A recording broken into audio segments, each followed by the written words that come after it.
اس شان پہ امت ہوئی قربان محمد، ہم ختم نبوت کی حفاظت کے امی ہیں، ہم زندہ و بیدار ہے مردار نہیں ہے۔ حاضرین محترم، میرے دینی بھائیوں، مجھے 20-25 منٹ کے اندر ایک اہم اور بنیادی بات آپ کے ذہن میں اتارنا ہے۔ آپ یہ مت سمجھیں کہ یہ کوئی وعظ اور تقریر ہے ایسے جیسے عام طور پر تقریریں ہوا کرتی ہیں، بلکہ یہ خاص طور پر آپ کے ذہن میں ایک بات مجھے اتارنی ہے، اس لیے آپ کے درمیان بیٹھا۔ بات کیا ہے؟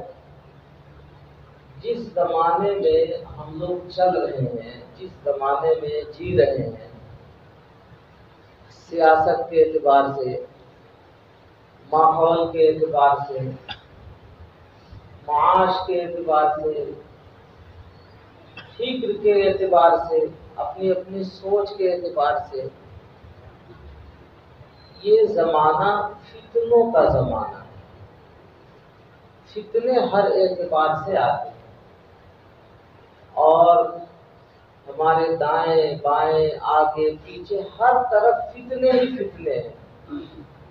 ان فتنوں کے درمیان ہم جی رہے ہیں، سانس لے رہے ہیں۔ ظاہر سی بات ہے، سانس جتنا اللہ کی طرف سے مقدر ہے وہ آتے رہے گا۔ جتنے سانس آنے اور جانے ہیں، دنیا کی کوئی طاقت اسے کم کر لے یا بڑھا لے، نہ آج تک ایسا ہوا ہے اور نہ قیامت تک ایسا ہوگا۔ یعنی زندگی تو ہماری گزرنی ہے۔ اب مسئلہ رہ جاتا ہے ایمان کا۔ اگر زندگی کی سلامتی کے ساتھ ایمان بھی سلامت ہے تو یہ آپ کی دنیا بھی کامیاب اور آخرت بھی کامیاب۔ اور زندگی کی سلامتی تو ہے لیکن ایمان کی سلامتی نہیں ہے تو یہ آپ کی دنیا بھی برباد اور آپ کی آخرت بھی برباد۔ یہ بات اگر آپ کے ذہن میں آ گئی تو اس تمہید کے بعد میں یہ آپ کو بتانا چاہتا ہوں کہ فتنوں کے دور میں ہم جو سانس لے رہے ہیں، زندگی گزار رہے ہیں، سوال یہ پیدا ہوتا ہے کہ ان حالات میں قرآن پاک نے ہماری کوئی رہنمائی کی ہے یا نہیں کی ہے؟ ہمارا دین، ہمارا مذہب کوئی گائیڈ لائن ہم کو دیتا ہے یا نہیں دیتا ہے؟ ہمارے نبی پاک صلی اللہ علیہ وسلم نے فتنوں کے اس دور میں زندگی گزارنے کا کچھ شعور سلیقہ بتایا ہے یا نہیں بتایا؟ سوال یہ پیدا ہوتا ہے۔ اس کا جواب یہ ہے کہ الحمدللہ قرآن پاک نے بھی رہنمائی کی ہے۔ ہمارے نبی پاک صلی اللہ علیہ وسلم نے بھی ہماری بھرپور رہنمائی کی ہے کہ فتنوں کے دور میں ہم کس طرح زندہ رہیں، کس طرح اپنی زندگی گزاریں۔ اسی سے متعلق یہ آیت کریمہ بھی ہے جو میں نے پڑھی ہے۔ اللہ تعالیٰ نے اس میں ایک بڑی بنیادی بات بتائی اور ایک جملے میں، صرف ایک جملے میں جتنی بات کہہ سکنی تھی وہ ساری بات کہہ دی گئی۔ وہ کیا ہے؟ اسی کو میں اردو میں آپ کو بتانا چاہتا ہوں کہ اللہ تعالیٰ نے یہ فرمایا ہے کہ حالات جب ایسے ہوں، پتہ نہ چلے کہ ہم کو دائیں طرف جانا ہے، بائیں طرف جانا ہے، آگے جانا ہے، پیچھے جانا ہے۔ ہم زندگی کے ایسے چوراہے پر کھڑے ہیں کہ ایمان کے لٹیرے نیچے بھی ہیں، اوپر بھی ہیں، دائیں بھی ہیں، بائیں بھی ہیں، ہر طرف ہیں۔ ہم کو پتہ نہیں چل پا رہا ہے کہ اب ہم اپنا ایمان کیسے بچائیں، کس طرح بچائیں۔ اس لیے کہ جتنے بے ایمان آتے ہیں سب قرآن اور حدیث ہی کا نام لے کر آتے ہیں۔ بے ایمان جتنے آتے ہیں وہ یہ نہیں کہیں گے کہ قرآن حدیث لے کے نہیں آیا ہوگا، وہ سب قرآن حدیث ہی پیش کریں گے۔ جیب کترا جیب کب کاٹتا ہے؟ جب خود کو مسافر بتا لیتا ہے۔ آپ کو پتہ یہ چلتا ہے کہ یہ بھی میرا ہم سفر ہے، لیکن آپ کو پتہ نہیں چلتا کہ یہ کس اسٹیشن پر جیب کتر کے اتر جائے گا۔ اسی طرح سے جتنے بھی بے ایمان ہیں وہ سب قرآن اور حدیث ہی ہاتھ میں لے کر آتے ہیں، لیکن میرے دوستو آپ عربی نہیں جانتے ہیں، اردو ٹھیک سے نہیں سمجھتے ہیں، لیکن میں آپ سے یہ پوچھنا چاہتا ہوں کہ جو میں گزارش کر رہا ہوں وہ بات آپ کے سمجھ میں آ رہی ہے نہیں آ رہی ہے؟ میں تو نہ فارسی بول رہا ہوں، نہ انگلش بول رہا ہوں، نہ عربی بول رہا ہوں، آپ کی زبان بول رہا ہوں میں، سمجھ میں آ رہی نہیں آ رہی ہے؟ اب اس زبان میں آپ کو آسانی سے سمجھا دوں کہ اگر ایسے حالات آ جائیں آپ کے اوپر، ہر طرف ایمان کے لٹیرے ہیں، تو آپ اپنا ایمان کیسے بچائیں گے؟ آپ کو پتہ ہی نہیں چل رہا ہے، سب قرآن و حدیث کی بات کر رہے ہیں، تو اللہ تعالیٰ نے ایک جملے میں بڑی کام کی بات ارشاد فرما دیا اور کہہ دیا کہ دیکھو حالات اگر ایسے ہوں، آپ کا علم آپ کو رہنمائی نہیں دے پا رہا ہے، چونکہ عربی نہیں جانتے آپ کی معلومات آپ کو رہنمائی نہیں دے پا رہی ہے، اس لیے کہ اتنا مطالعہ نہیں، اتنی معلومات نہیں ہے۔ آپ زندگی کے مختلف مصروفیات میں، کوئی فیکٹری میں ہے، کوئی ملازمت میں ہے، کوئی بیماری میں ہے، کوئی گھریلو پریشانی میں ہے، کوئی ٹھیلا کھینچ رہا ہے، کوئی اپنی روزی روٹی کے لیے جی رہا ہے، کوئی سیاست میں لگا ہوا نہیں ہے فرصت سے۔ سوال یہ ہے کہ ان حالات میں، مصروفیات میں بھی ہمارے لیے کوئی گائیڈ لائن ہے کہ نہیں ہے؟ ایسے موقع پر اللہ تعالیٰ کی طرف سے جو ہمیں گائیڈ لائن دیا گیا ہے وہ دو لفظوں میں دیا گیا ہے کہ حالات جب ایسے ہوں، سمجھ میں نہ آئے آپ کے کدھر جانا ہے، تو ایک کام کر لینا، تم بھی بچ جاؤ گے، تمہارا ایمان بھی بچ جائے گا۔ اب وہ ایک کام کیا ہے وہ بتا دوں، بات آ رہی ہے سمجھ میں؟ وہ ایک کام صرف اتنا ہے کہ جو لوگ اللہ کی طرف رجوع کرنے والے، اللہ کے راستے پہ چلنے والے، یعنی دیندار، ان کے پیچھے ہو لیو، ان کے پیچھے پیچھے چل دے، تو تم بھی بچ جاؤ گے، تمہارا ایمان بھی بچ جائے گا۔ مشکل تو نہیں ہے یہ؟ جی یہ مشکل تو نہیں ہے؟ جمعے کا دن ہے، یہاں روڈ کے اوپر کوئی بھٹک رہا ہو، اسے کوئی راستہ بتانے والا نہ ہو، نماز کا ٹائم ہو رہا ہے، تو وہ کیا کرتا ہے؟ وہ یہ کرتا ہے، وہ یہ دیکھ رہا ہوتا ہے کہ بھائی کوئی بندہ ٹوپی لگا کے، باوضو ہو کے، تیز قدم سے جمعے کی نماز کے لیے جا رہا ہے، تو آپ کیا کرتے ہیں؟ آپ پہنچیں گے نہیں پہنچیں گے؟ کوئی دشواری ہے کیا اس میں؟ بھئی جہاں کو وہ جا رہا ہوگا مسجد ہی کو جا رہا ہوگا، ٹائم ہے جمعے کا، دکھ رہا ہے نمازی، چہرے سے، مورے سے، لباس سے، کپڑے سے دیکھ رہے ہیں، ٹوپی کرتا پجامہ پہن کے جا ہی رہا ہے مسجد کی طرف، تو اب پوچھنے کی ضرورت ہے کیا؟ اگر پوچھیں گے بھی آپ تو وہ یہی کہے گا آ جاؤ میرے پیچھے۔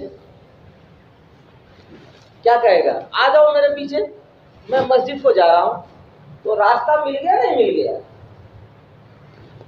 یہ بہت آسان فارمولہ اللہ کی طرف سے ہم کو دیا گیا ہے۔ البتہ اس فارمولے پر عمل کرنے میں 3 بیماریاں لگتی ہیں. 3 بیماریاں، یہ 3 مرض جس کسی کو لگ جائیں گے، یاد رکھیے گا دنیا میں اس کا علاج کبھی نہیں ہو سکتا ہے، نہ کوئی کر سکا ہے، بس اللہ کے ہاتھ میں. وہ 3 بیماری کیا ہے؟ پہلی بیماری یہ ہے کہ جو ماہرین ہیں، دین کے جاننے والے ہیں، دین پر چلنے والے ہیں، دین کے لیے مخلص ہیں، ان کی بات نہ ماننا. آئیے آسان سے سمجھ میں، ان کی بات نہ ماننا. یہ بیماری میرے بھائیوں جس کسی کو لگ گئی، یاد رکھو دنیا میں اس کا کوئی علاج نہیں ہے.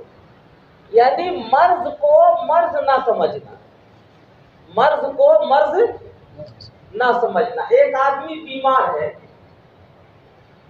وہ ڈاکٹر کے وہاں جا رہا ہے، ڈاکٹر اسے دوا بتائے بھی، علاج تجویز بھی کرے، سب کچھ کرے، لیکن اگر وہ بیماری کو بیماری نہیں مانتا تو ایسے مریض کا علاج ہے کیا کسی ڈاکٹر کے پاس؟ آپ تو خود غور کر کے دیکھ لیجیے. ایسا مریض ہلاک ہی ہوگا، دنیا میں اس کا علاج کوئی ڈاکٹر کر نہیں سکتا ہے. تو ایسے ہی جن لوگوں میں یہ بیماری لگ جاتی ہے کہ جو صاحب دین ہیں، دیندار ہیں، ان کی باتیں نہ ماننا. نہیں مانے گا تو کرے گا کیا؟ یہ بددینوں کے پیچھے دین سمجھ کر بھاگے گا. اس لیے کہ دین تو چاہیے، اسے بھی دین تو چاہیے، لیکن اس کا مائنڈ صحیح جگہ سیٹ نہیں ہوا، یہ غلط جگہ جا کے لگے گا، یہ ہوگا. تو پہلی بیماری یہ ہے کہ اگر کوئی آدمی مرض کو مرض نہیں سمجھتا تو یاد رکھیے دنیا میں پھر اس کا کوئی علاج نہیں ہے. دوسری بیماری کیا ہے؟ دوسری بیماری یہ ہے کہ اپنے علم پر بیجا اعتماد. جو اس کی نالج ہے، جو اس کی معلومات ہے، اس معلومات پر، اس نالج کے اوپر اتنا اعتماد کرتا ہے کہ اس کو کہتے ہیں بیجا، غلط اعتماد، غلط بھروسہ کرنا. ہے تو علم، لیکن اپنے علم کے اوپر غلط اعتماد کر بیٹھا ہے. تو اس کا نتیجہ بھی یاد رکھو تباہی ہے. آپ کسی ڈاکٹر کے وہاں جاتے ہیں، دوا لکھوا کے لاتے ہیں، 4-6 طرح کی ڈاکٹر نے دوا لکھ دی، تو جب کھانے کے لیے بیٹھتے ہیں تو اس وقت اپنے بچے سے بھی پوچھ لیتے ہیں، بیوی سے بھی پوچھ لیتے ہیں کہ ذرا دیکھنا ڈاکٹر نے یہ جو گولیاں بتائی ہیں دوپہر میں کھانے والی، یہ وہی ہے نا؟ باوجود اس کے کہ اس کو اعتماد ہے، اس کو علم ہے کہ یہ دوا کھانی، یہ دوا کھانی، یہ دوا کھانی ہے، لیکن اس کے باوجود اگر وہاں کوئی موجود ہے اس سے زیادہ جاننے والا، مثلا یہ مریض ہے، اگرچہ باپ ہے لیکن مریض ہے، تو بیٹے سے پوچھ لیتا، بیٹے ذرا دیکھنا ڈاکٹر صاحب نے یہی دوا بتائی تھی نا؟ وہ بتائے گا تو ہاں ابا یہی ہے، بیوی بتائے گی کہ جی یہی ہے. اب آدمی دوا کھا لیتا ہے. جب آدمی اپنے علم پر بیجا اعتماد نہیں کرے گا تو یاد رکھیے کبھی بھی گمراہ نہیں ہوگا، نقصان نہیں کھائے گا. اگر بیجا اعتماد کیا اپنے علم پر تو یاد رکھیے ایسا دھوکہ کھائے گا کہ دنیا میں اس کا کوئی علاج نہیں ہے. کیوں بھائی؟ ٹھیک ہے ڈاکٹر نے جو دوائیاں بتائی ہوئی ہیں یہی ہے، کیا پتا کہ بچوں نے غلطی سے دوپہر والی کی جگہ شام والی رکھ دی ہو سکتا نہیں ہوتا ہے، بہت ہوتا ہے.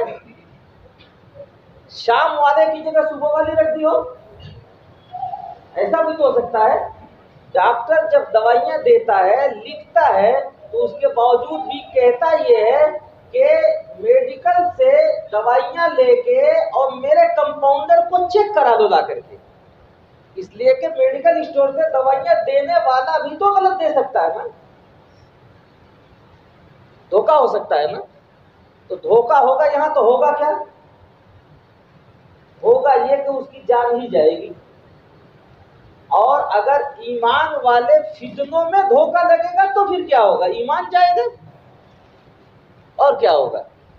اس لیے کہا یہ جاتا ہے کہ دیکھو جس کسی میں یہ بیماری لگ گئی کہ اپنے علم پر بیجا اعتماد کرے گا تو دنیا میں بھی اس کے لیے ہلاکت ہے اور آخرت میں بھی ہلاکت ہے. اس کے ایمان کی کوئی گارنٹی نہیں دی جا سکتی ہے کہ کب یہ کہاں ایمان دے بیٹھے گا. اللہ تعالیٰ محفوظ فرمائے. یہ دو بیماریاں یاد ہو گئی. پہلی بیماری کیا تھی؟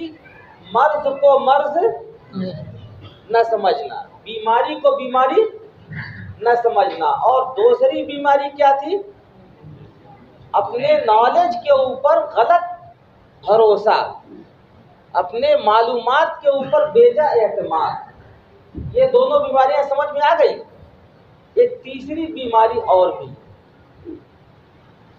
اور جب جس کسی کو یہ دونوں بیماریاں لگ جاتی ہیں، جس کسی کو یہ دونوں بیماریاں لگ جاتی ہیں، مرض کو مرض نہیں سمجھتا اور اپنے علم کے اوپر بیجا اعتماد کرتا ہے، تو اس کو تیسری اس سے بھی زیادہ خطرناک بیماری لگتی ہے. وہ کیا لگتی ہے؟ کہ پھر وہ کسی کے پیچھے نہیں چلے گا. بھائی پنکھوں کو تھوڑی دیر روک لو، شور ہو رہا ہے، آواز زیادہ محسوس ہو رہی ہے اس لیے. وہ کیا کرے گا؟ اب وہ کسی کے پیچھے نہیں چلے گا، کسی کے پیچھے نہیں چلے گا، اپنا راستہ خود بنائے گا. تو اب بتاؤ اس کے لیے کوئی علاج ہے کیا؟ کوئی ڈاکٹر کوئی دوا بتا رہا ہے، وہ مرض کو مرض ہی نہیں سمجھتا تو کھائے گا نہیں. اپنے علم کے اوپر اس کو گھمنڈ ہے، بہت بیجا اعتماد ہے، کھائے گا بھی تو غلط کھائے گا.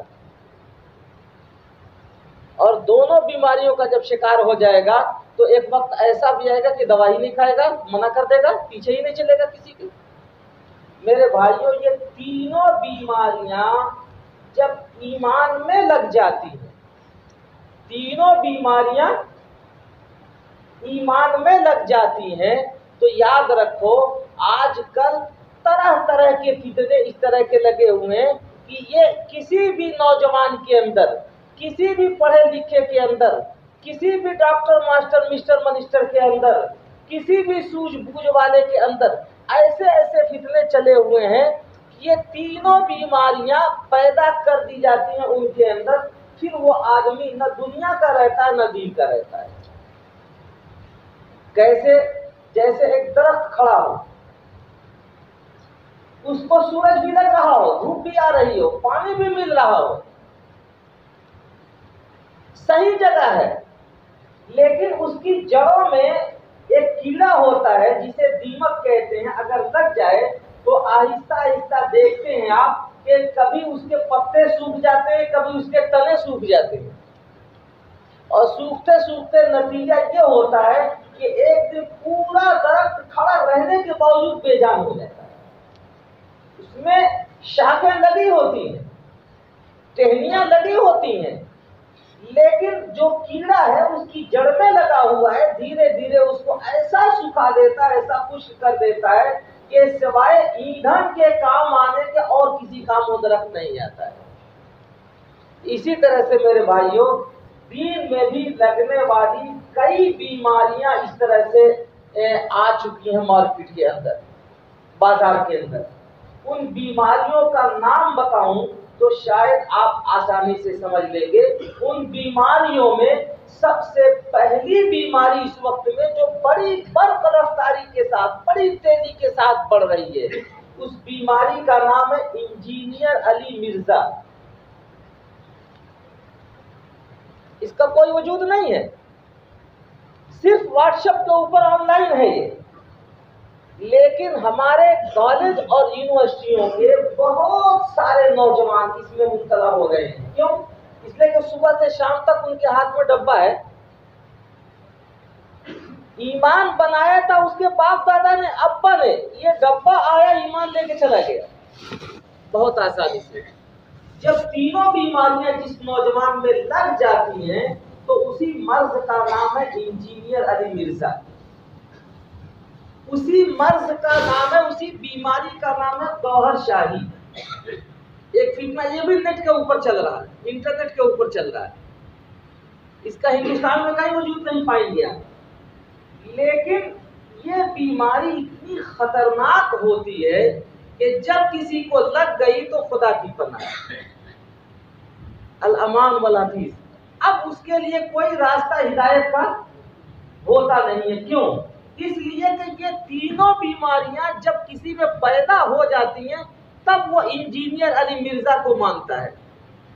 تینوں بیماریاں جب عروج کو پہنچ جاتی ہیں، اپنے لاسٹ اسٹیج کو پہنچتی ہیں، تب وہ گوہر شاہی فتنے کا شکار ہوتا ہے. یہ دونوں امراض اور اس طرح کے اور بھی بہت سارے امراض ہیں. یہ بیماریاں شروع ہوتی ہیں پہلے دن نہ ماننے کی وجہ سے، اور معمولی سا فرق ہوتا ہے. یہ سمجھ میں آتا ہے کہ ان کے بجائے ان کو مان رہے ہیں. لیکن کیا پتہ چل رہا ہے کہ وہ کسی ٹوپی کرتا پاجامہ پہن کر مسجد کو جانے والے کے بجائے کسی دھوکے والے کے پیچھے لگ گیا ہے. اسے پتہ نہیں کہ تو مسجد کو جا ہی نہیں رہا، اس کی آنکھوں نے دھوکہ کھایا ہے، نہیں سمجھ پایا. وہ آنکھوں نے دھوکہ کھایا ہے تو پتہ چلا یہ مسجد کو آنے کے بجائے کہیں اور پہنچ گیا ہے. تو میرے بھائیوں، آج کل یہ خطرناک فتنے جو آن لائن چلے ہوئے ہیں، انٹرنیٹ کے اوپر چلے ہوئے ہیں، تینوں بیماریاں جس شخص کے اندر پیدا ہو جاتی ہیں تب یہ بیماریاں لگتی ہیں، تب وہ انجینئر علی مرزا کو مانتا ہے. میں نے پہلے ہی آپ کو بتا دیا کہ آج کل جتنے بھی بے ایمان آنے والے ہیں، ہر بے ایمان قرآن اور حدیث کا نام لے کر کے ایمان لوٹتا ہے. پہلے زمانے میں جو فتنے چلتے تھے ان فتنوں کی شناخت ہوتی تھی، ان کی پہچان ہوتی تھی، ان کو فتنہ کہا جا سکتا تھا. لیکن اب فتنوں کا حال یہ ہے کہ انہوں نے مسلمانوں کا لب و لہجہ اپنا لیا، مسلمانوں کی شکل و صورت اپنا لی، رہیں گے بالکل صف اول میں امام کے پیچھے، لیکن یاد رکھیے وہ مسلمان نہیں ہوتے. جیسے شکیلی فتنہ، شکیلیت کا فتنہ، یہ اتنا خطرناک فتنہ ہے. یہ شکیلیت کا فتنہ ہندوستانی فتنہ ہے، انجینئر علی مرزا اور گوہر شاہی کا فتنہ یہ پاکستانی فتنہ ہے. یہ جو فتنہ بونے والے ہیں یہودی دانشور، وہ ہر خطے کے لیے، ہر علاقے کے لیے الگ الگ بیماریاں تجویز کرتے ہیں. ہندوستان کے لیے جو فتنہ انہوں نے تجویز کیا ہوا ہے اس فتنے کا نام ہے شکیلی فتنہ. دیکھنے میں انتہائی ایماندار ہوگا وہ، انتہائی دیندار ہوگا وہ، انتہائی سنت کا پابند ہوگا وہ، بلکہ آپ دیکھیں گے کہ وہ جماعت میں بھی وقت لگائے گا، نماز میں بھی وقت لگائے گا، تبلیغ میں بھی وقت لگائے گا، فل وقت لگائے گا. لیکن یاد رکھو میرے دینی بھائیوں، میں آپ کو خانہ خدا میں یقین دلا رہا ہوں کہ یہ بے ایمان ایماندار نہیں ہوتے، یہ بے ایمان ہوتے ہیں. ان کے اندر سے ایمان نکل چکا ہوتا ہے. اب یہ شکیلیت کا فتنہ کیا ہے؟ میں نے صرف نام آپ کو لیا ہے اور 3 فتنوں کا نام لیا ہے، اور ٹائم آپ کے پاس سے میں نے جو لیا ہے وہ 20-25 منٹ کا لیا ہے. وہ میں نے بتا دیا، بیماریوں کی نشاندہی کر دی، ان کا نام یاد کرا دیا. ان بیماریوں کو سمجھنا علماء سے یہ آپ کی ذمہ داری ہے. میں نے نام یاد کرا دیا آپ کو کہ جی آپ نے نام یاد کرا دیا تو ان کو بتا بھی دو. دیکھیے اس کے لیے اتنا ٹائم نہیں ہے جمعے کی نماز کے لیے، اس کے لیے آپ اپنے امام صاحب سے گزارش کر کے اور ان تینوں فتنوں کو سمجھ لیں.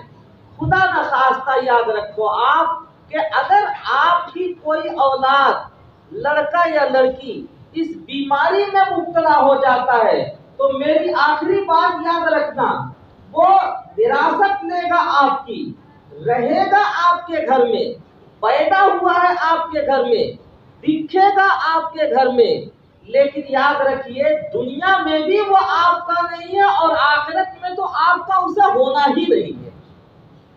یہ اتنی خطرناک بیماری ہے، اسی کو کہتے ہیں ارتداد، یعنی مرتد ہو جانا۔ شکیلی ہونے کا کیا مطلب؟ ایک شخص ہے اورنگزیب، یہ شکیل بن حنیف، اس کو امام مہدی اور مسیح مانتا، اس کا نام ہے شکیل بن حنیف، دربھنگا کا رہنے والا ہے، اور اسی لب و لہجے میں بالکل دینداروں کے لب و لہجے میں دکھائی دیں گے وہ آپ کو جگہ جگہ، اور مسجدوں میں ہی دکھائی دیں گے آپ کو جگہ جگہ۔ لیکن میں آپ کو دھڑلے سے بتا رہا ہوں پوری دینداری دیانتداری کے ساتھ کہ شکیل بن حنیف کو امام مہدی یا مسیح عیسیٰ ابن مریم ماننے والا مسلمان نہ تھا، نہ ہے، نہ ہو سکتا ہے قرآن و حدیث کی روشنی میں۔ انجینئر علی مرزا کے جتنے فالوورز ہیں یا وہ بھی یہی دعویٰ کرتے ہیں، وہ کیا ہے انجینئر علی مرزا؟ اسی کا دوسرا ورژن ہے۔ یہ ڈائریکٹ کہتا ہے کہ میں مسیح اور مہدی ہوں، وہ ڈائریکٹ نہیں کہتا ہے، وہ صرف اتنا کرے گا کہ قرآن اور حدیث میں صرف تشکیک پیدا کر دے گا، یعنی شبہ ڈال دے گا۔ جب قرآن اور حدیث میں شبہ پڑ گیا، کسی بھی دین والے، ایمان والے عقیدے میں شبہ پڑ گیا تو بتاؤ یقین رہا؟ جب شبہ پڑ گیا تو ایمان رہا؟ ایمان چلا گیا آپ کا ہاتھ سے۔ وہ اتنا ہی کرتا ہے، صرف اتنا کرے گا کہ قرآن حدیث کے نام پر آپ کو اصل قرآن حدیث سے ہٹا دے۔ گوہر شاہی والا کیا کرتا ہے؟ وہ اس سے بھی آگے کا ورژن ہے، یہ لیٹسٹ ورژن ہے گوہر شاہی والا، بلکہ گوہر شاہی اور انجینئر یہ دونوں ہم زمانہ ہیں، ان سے پہلے ہے یہ شکیل بن حنیف۔ وہ کیا کرتا ہے؟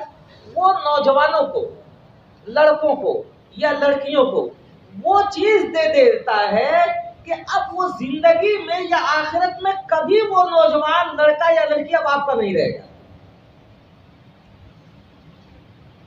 جیسے مثال دوں، میری بات سمجھ میں آ رہی ہے؟ مثال دے دوں ایک چھوٹی سی، وہ یہ کہتا ہے کہ یہ بتاؤ نماز کیوں پڑھتے ہو؟ دیکھیے یہ سامنے ہی بیٹھے سو رہے ہیں اور سمجھیں گے تو بات میں کہیں گے کہ میرے سمجھ میں کچھ نہیں آیا۔ کیا کہتا ہے کہ نماز کیوں پڑھتے ہو؟ کہ روحانیت مضبوط ہو جائے۔ نماز کیوں پڑھتے ہو؟ کہ روحانیت، اسی لیے نماز پڑھتے ہو آپ نا، بتاؤ۔ اب دیکھیے ایسے چوراہے پر آپ کھڑے ہیں کہ کیا جواب دیں آپ کے سمجھ میں نہیں آ رہا ہے نا؟ یہ غلط ہے۔ نماز اس لیے نہیں پڑھتے ہیں آپ کی روحانیت مضبوط ہو جائے، نماز اس لیے پڑھتے ہیں کہ میرا خدا مجھ سے راضی ہو جائے، اس لیے پڑھتے ہیں۔ اب وہ کیا کہتا ہے کہ بھئی نماز کیوں پڑھتے ہو؟ تاکہ روحانیت مضبوط ہو جائے، اور روحانیت مضبوط کرنے کے لیے ڈائریکٹ ہمارے حضرت آ گئے، یعنی گوہر شاہی، اس کا نام ہے گوہر شاہی۔ وہ کہتے ہیں جب وہ آ گئے تو انہوں نے ڈائریکٹ خدا سے ملا دیا، تو اب نماز پڑھنے کی ضرورت کیا ہے؟ اب نوجوان کو کیا چاہیے؟ بے خدا تو چاہیے، لیکن بغیر نماز پڑھے جب خدا مل رہا ہے تو اب ضرورت کیا ہے نماز پڑھنے کی؟ اب وہ کیا کرتا ہے؟ ذکر کے نام پر، مستی کے نام پر کہتا ہے بھنگ پینا بھی جائز ہے، شراب پینا بھی جائز ہے، چرس کھانا بھی جائز ہے، پینا بھی جائز ہے، افیم کھانا بھی جائز ہے، سب جائز ہے۔ یعنی ذکر کرو اللہ کا اور بھنگ پی کر کے، شراب پی کے اللہ کا ذکر کرو تو اللہ مل جائے گا۔ کیسے مل جائے گا بھائی؟ کہ ہمارے حضرت جو آئے ہیں گوہر شاہی، وہ ڈائریکٹ خدا سے ملا دیتے ہیں، تم انہیں مان لو۔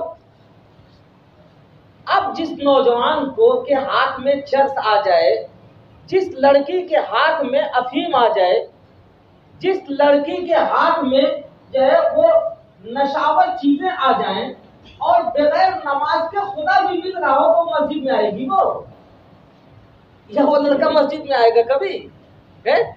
یہ تینوں کے تینوں میرے دوستوں، شکیلیت کا فتنہ، گوہر شاہی کا فتنہ اور انجینئر علی مرزا کا فتنہ، یہ تینوں فتنے ایک کے بعد ایک ورژن انگریزوں نے بھیجے ہیں اور تینوں قرآن حدیث اور مسجد والی زبان میں ہوتے ہیں۔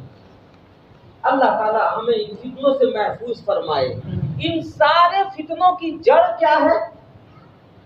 ان سارے فتنوں کی جڑ آپ کو اپنی زبان میں جو میں نے قرآن اور روایت آیت پیش کی ہے اس کا خلاصہ سنا دوں۔ ان سارے فتنوں کی جڑ یہ ہے کہ یاد رکھیے، جتنا آپ علماء سے اور اہل علم سے، دو شرطیں ہیں، علماء سے اور اہل علم سے یعنی مدرسوں سے، علماء سے اور مدرسوں سے جتنا دور رہیں گے آپ اتنا ہی زیادہ تیزی سے یہ فتنے مؤثر ہوں گے آپ کے درمیان۔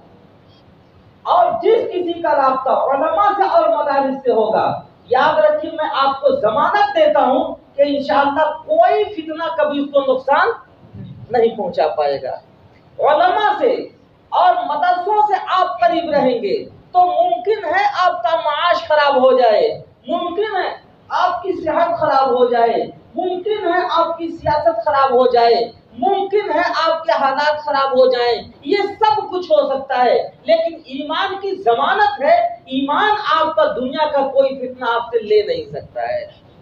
اور اگر علماء سے اور مدرسوں سے آپ کی دوری ہو گئی تو یاد رکھیے دنیا کی کوئی طاقت مل کے آپ کو ایمان نہیں دے سکتی ہے۔